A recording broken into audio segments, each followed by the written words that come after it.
My name is Peter Bailey, I'm General Manager from Aura Information Security, and today I'm going to talk to you about changes in the privacy legislation and what impact that will have on your business.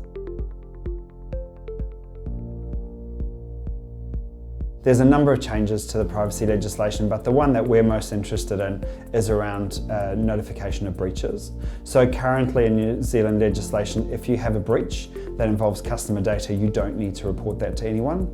Under the new legislation, you'll be required to tell the Privacy Commissioner, and you'll be required to tell the people who are affected. There are some limits around that, so the breach does have to have a level of risk to the people involved, and you'll need to determine what that is. And there also may not be a need to report if you have a lot of your own security protocols in place. But for most organisations, they will need to start to plan on how they will deal with these situations. The new privacy laws are changing now because there's been a move across the world for privacy legislation to change.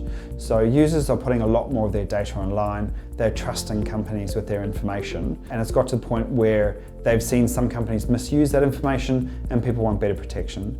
So we've seen legislation come in Europe with GDPR, we've seen legislation come in Australia recently with their notification of breaches, and so now we're seeing the same change coming in New Zealand legislation, and that's going to keep us up to speed with the rest of the world and allow us to work with them as well.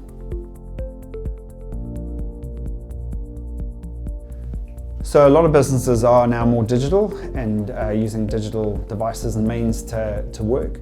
And we're seeing a big change in legislation across the world. A lot of companies overseas are becoming more conscious around how data is treated, and the legislation backs that up. So for New Zealand companies to operate well in the international market, our legislation needs to keep up with that, and we need to have similar laws to protect people's data. And so companies really need to think about getting a plan in place now to ensure that they're in a state to be able to operate with overseas organisations. Where information security fits in all this is, as an organisation, you are given people's data to look after, or you've got some of your own IP that you want to protect.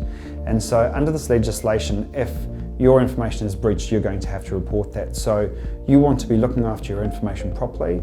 You want to ensure that it's in a state where people can trust that you know where their information is and whether it's been accessed, because if it's not, you are going to have to report breaches both to the Privacy Commissioner and to the people who own that data, and that is going to damage your reputation in the market. So what businesses need to be doing now to be prepared for this change in legislation is to get a really good plan in place, and they can go and download our free data privacy checklist, and they can use that within their organisation to build a plan to help them be prepared for this change.